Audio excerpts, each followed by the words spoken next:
Hello, travel biz owner. Welcome to my corner of the travel industry, the Strategic Travel Entrepreneur Podcast. If you're ready to have fun, be inspired, get clarity, and take action in your travel business, then you're in the right place. Let's jump in.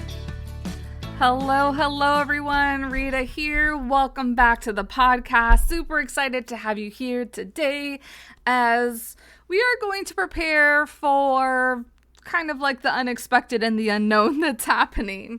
Before we get into all the goods, I want to make sure that you are signed up for the Marketing Your Cruise Business event that is happening next week, April 15th through 17th. Sessions will go live 3 p.m. Eastern every single day. We'll have a guest speaker. So Tuesday, we have the Chief Marketing Officer of AMA Waterways, Michael McGuire. On Wednesday, we'll have Travel Advisor Seth, founder of Sail with Seth. And then on Thursday, you'll have yours truly, myself. I'll be talking about marketing at all the different versions of the marketing funnel. So top of funnel, middle of funnel, and bottom of funnel, the different marketing messages that you should have to market your cruise business. It is a completely free event because we are celebrating the launch of the cruise content library. So make sure, head over to the show description, sign up because we would love to see you there. It is interactive. Replays will be available, and it depends how long for, depending on if you're a member of the cruise content library or not. So just stay tuned to your emails to get all those details. Now, let's talk about some things that are a little wonky, and the world is just wonky right now. We are in a very uncertain economic time for very obvious things that are happening politically. And while I'm not going to jump into like talking about politics, we do have to be aware that running a business is a political thing. Things that happen in national and foreign policy affect all of our businesses, especially in the travel industry. That's just a fact. Like I keep seeing so many posts about let's keep politics out of this. We shouldn't be talking about politics. And we should be, because politics affects all of our businesses, whether you want to admit that or not. Political decisions affect our businesses. Point blank, here we are.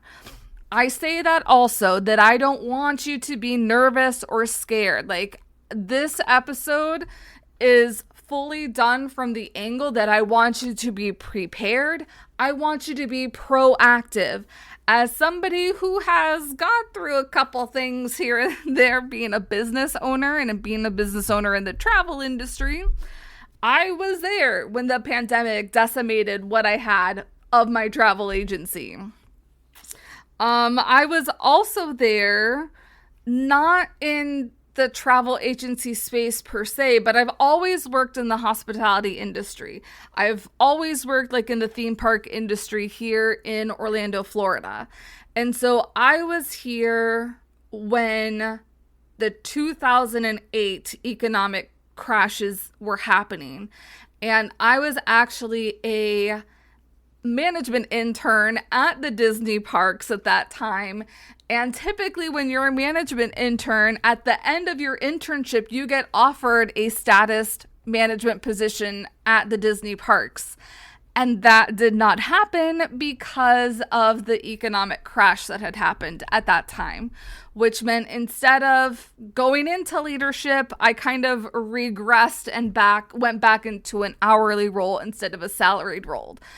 So I kind of know a thing or two about being in travel and hospitality when our industries aren't doing the best. So a lot of this viewpoint also comes from there and kind of like comes from what did I do? What was I doing to be a little bit proactive?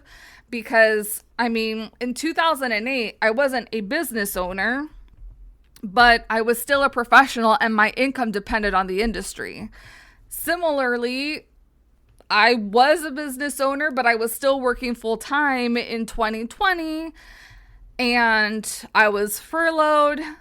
All these big groups and things, like 2020 was going to be my best year ever. And then all of that tanked because of everything that happened politically, but also economically. I mean, it's all intertwined. People make decisions, and these decisions affect a larger majority of people. And so again, I'm not going to be talking in on policy or anything like that. I just know, like, you have to, like, keep your eyes peeled on what's happening and be aware of the things that are happening so that you can be proactive and not running from a place of being scared, because these are the types of conversations that I'm seeing. These are the types of conversations that I'm having in the DMs and privately with other people, and things that I'm just seeing in Facebook groups for the industry, that a lot of people's businesses are being affected. A lot of people's business aren't being affected, like I had mentioned last week in my Q1 recap. So that is great. And I think that's also a learning opportunity, that if your business is being affected, there might be some pivots, or if your business is being affected, there might be some pivots that you need to do to kind of lean in on what the people whose businesses aren't being affected are kind of doing. And I know everybody's businesses are going to be a little bit different as well. So this is going to be nuanced advice, but these are the 6 kind of things that I think about if there's a period of slowness in business, if there's also this time where we're not certain what's going to be happening in the next days, months, weeks, and all that. What can you do to still stay on top of things to make sure that you are financially secure in your business? And this might have to be like a very experimental phase as well.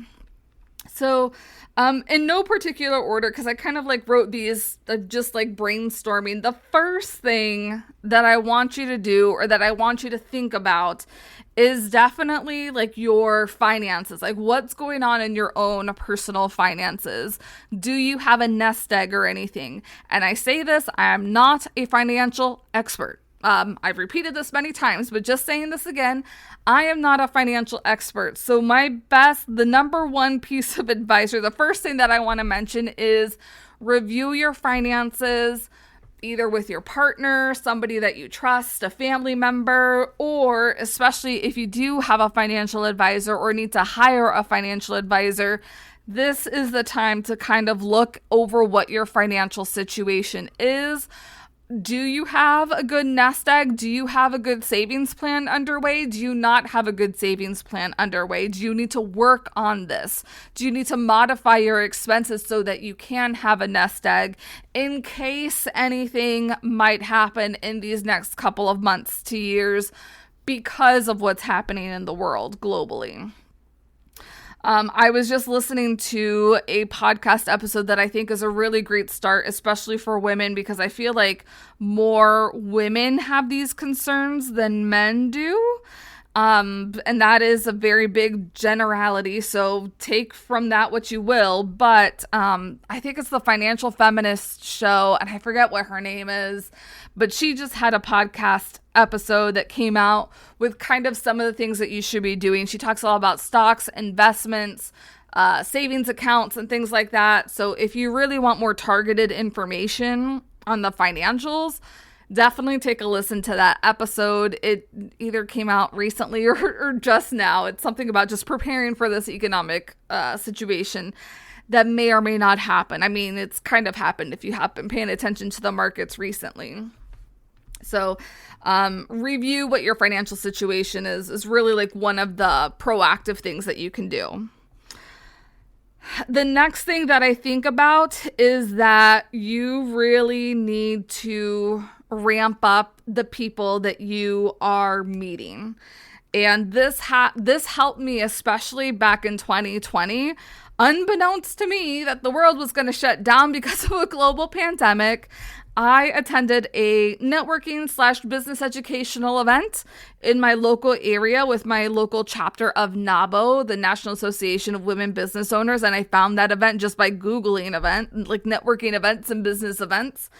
And that opened me to a world of like meeting other people.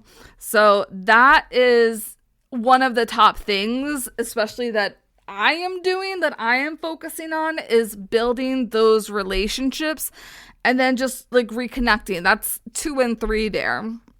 So if you don't already have a network, we've got to build up your network. There's no if, ands, buts, or anything about it. Yes, all the other things like have fun on your social media, create the blog posts and everything.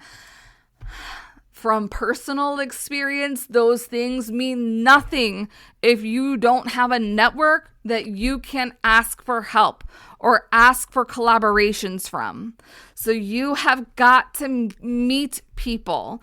And I know sometimes like it's easier to meet people because of like natural, like if you're a parent, I feel like it's very easy to meet people because of your kids in your school. But I feel like sometimes it's easier for younger parents than it is older parents, vice versa. I mean, I also have friends who are parents who aren't very well connected. So that's a whole other thing. But you've got to join groups. If this is virtually, do it virtually. You've got to be a part of something that is more than yourself, because things coming up, and again, like we don't know what's going to happen. But if I take myself back to 2020, it feels so lonely and like you're the only person that is dealing with these hardships. But you also need to know that you are not the only person that may be dealing with these hardships and that might be faced with difficult decisions in your business. And so that is why it is critical to have a really great support system. And when I'm talking about support system, I mean, sure, it's one thing to go to friends and family and all that, but I'm also thinking like you need to be being more visible and meeting new people to 1, enhance your client roster, to 2, enhance your potential client roster, to 3, have different business colleagues that you can rely on and vent to and be like, what do you think about this idea, that idea? And then also to build up your network of potential referral partners, because the more people that know about your business, the more people can refer you business, and vice versa. You can refer business to them. So this has to be like one of the most important things that you do, please, is focusing on meeting new people. And that can come from a variety of different ways. Like this can come from straight networking events. This can come just from going to events that are business related, that help you as a business individual. This can be like just educational events, and like you'll be able to create really great referral partners from these as well. So like you might be able to meet realtors or financial experts or just whatever other business owners are in your area. Being able to like know these people, being able to bounce off ideas and then refer business is going to be super huge for you. This is also going to be helpful, like scoping out, are there speaking opportunities or collaboration opportunities that you can like partner up with somebody and just do like a swap of visibility. That is going to be huge. Like you cannot be, this is not the time to be passive. I mean, maybe if you've worked your patootie off because you have had a busy quarter one, maybe you want to take a little step back, but it is also like time to like really be proactive, and like what sorts of opportunities can abound by you being out there, meeting people, joining groups, being active. Is this you even just doing volunteer work? Because typically people who do volunteer work are also very well connected individuals.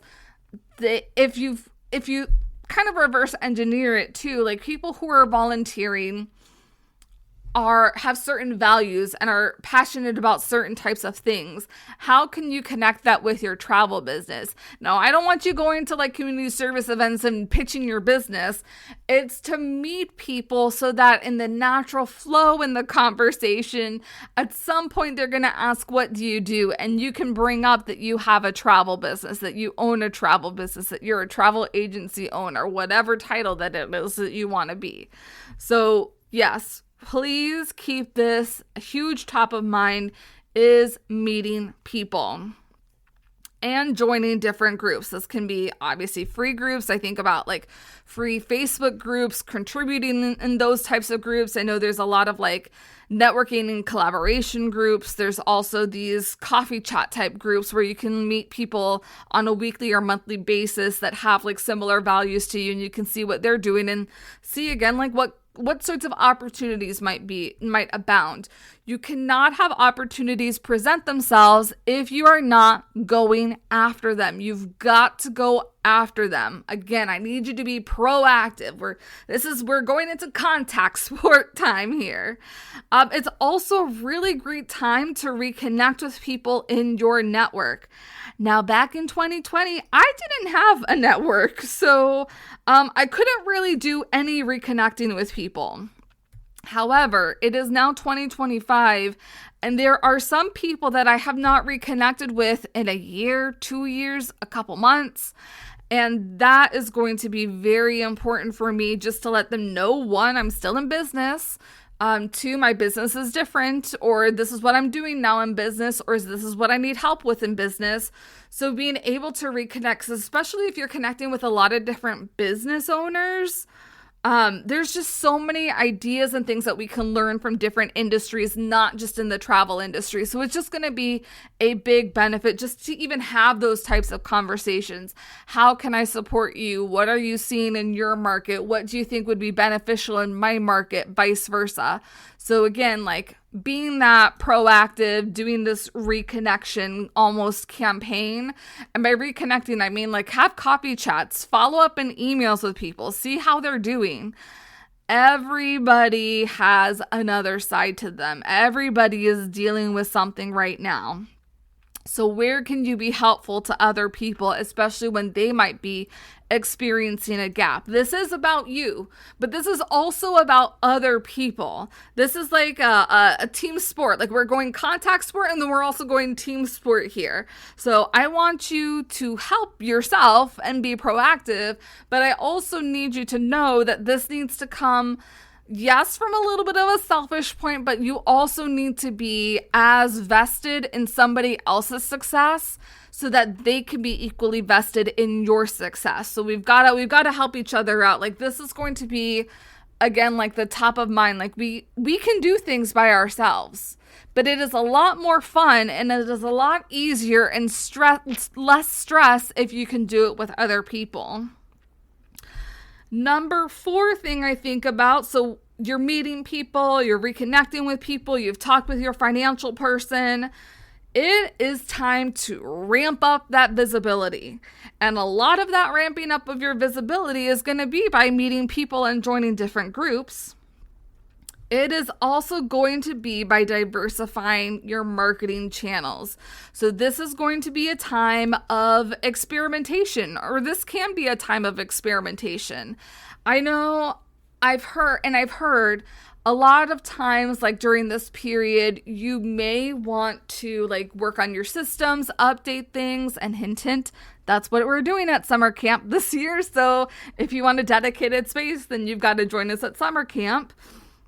But other than kind of focusing on that, your marketing still has to be top of mind. Like your business cannot be dormant. We can't just be like, okay, well, things are slow. Nobody's buying travel anymore. You got to put a pause on everything. No, we are not doing that. I am not advocating for that, but I am advocating for you to be a mad scientist. I am advocating for you to try different things. If you've been doing weekly XYZ and it's not working out for you, try ABC instead. So diversifying your marketing channels might be something that's super important. If you've never done travel webinars or travel masterclasses, maybe this is something that you want to do. Maybe you can kind of use that as a lead magnet and see where things go.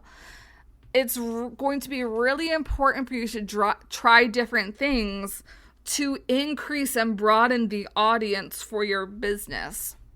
And so ramping up that visibility is going to be super key. That's why I say you need to meet different people so that you can see what kinds of visibility opportunities you can create together. Because that can be like, maybe you both have podcasts, so you do a podcast swap there. Maybe you both have YouTube channels, so you talk about something of interest on your channel and then you talk about something of different interest on their channel. So being able to swap this, but you don't know what the possibilities are if you don't go looking for them. Like, if you take anything from here, it is you need to be proactively looking for opportunities. That is what CEOs do. Like, I was reading in somebody's LinkedIn today, CEOs aren't looking to check off the to-do list. They are looking for their next decision to make. And this is part of those CEO level types of decisions that you need to make, is how am I going to grow my business, get more reach, get more eyeballs, make sure that I stay stable in an unstable economy. And so what is it? A closed mouth doesn't get fed. We need to keep our mouths open, meaning we need to be talking to people. We need to be talking about our businesses. We also need to be doing things in different ways. And so I want to plug one of the social media experts that I follow on Instagram, because I'm like, she kind of affirmed what I've been wanting to do. And I kind of experimented with this social media type back in March. I need to get back into it, but you know me, I'm doing 50 million things. So it's kind of taken a back burner. Shannon McKinstry just did a reel. I think it was yesterday. I'm recording this on Wednesday, so I think I saw it Tuesday, about how people are advertising their businesses on social media without directly advertising, without directly asking for the sale. They're putting visibility on their businesses like an influencer would. And I know you might be like, I have no idea what you're saying. So I'll try and see if I can like tag that reel in the show description so that you have a better idea. But really, it's about storytelling without saying, buy this thing from me.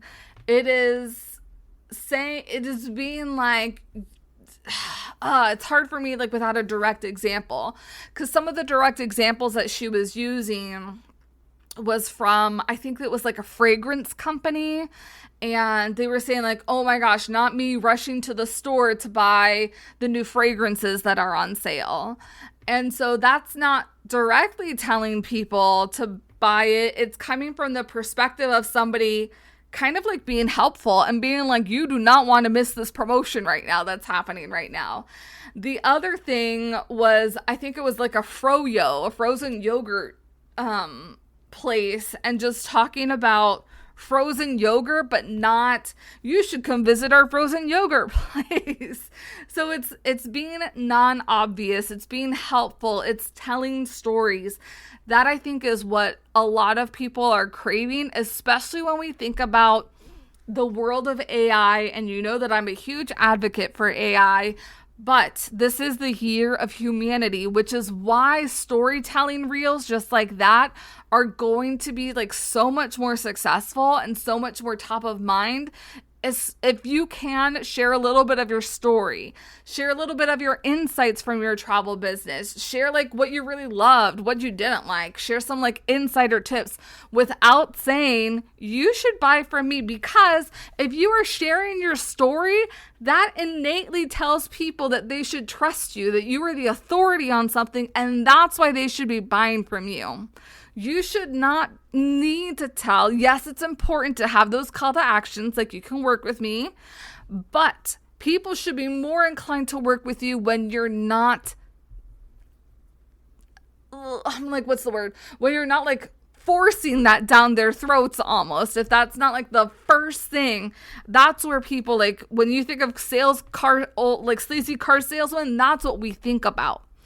But the new age car salesman isn't selling their cars like that. They're being a little bit more out of the box. They're showing their personality, and then they're also showcasing their expertise through storytelling and all of that. So really, diversifying not only the types of marketing assets that you put out there, but also diversifying the marketing channels that you're on.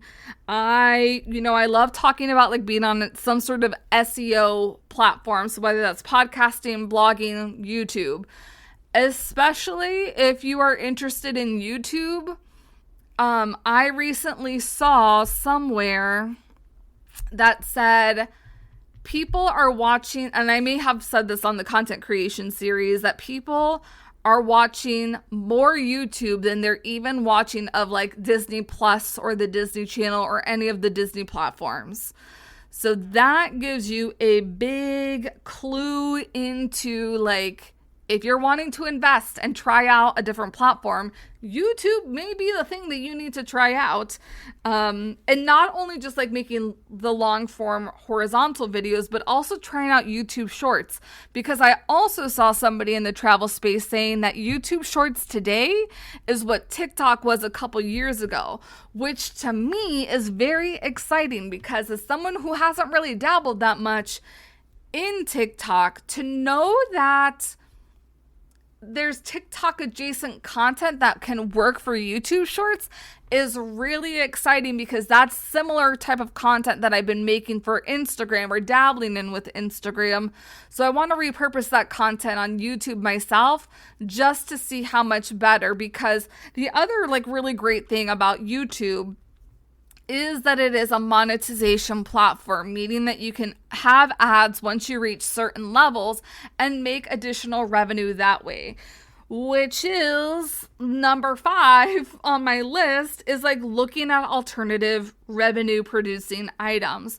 So if this is, you're taking your expertise on YouTube, building a YouTube audience there, being able to monetize and make a couple little coins here, a couple hundred coins there, because I know like it will take time to monetize, and then it will take time to like build meaningful income, or at least income that makes a dent.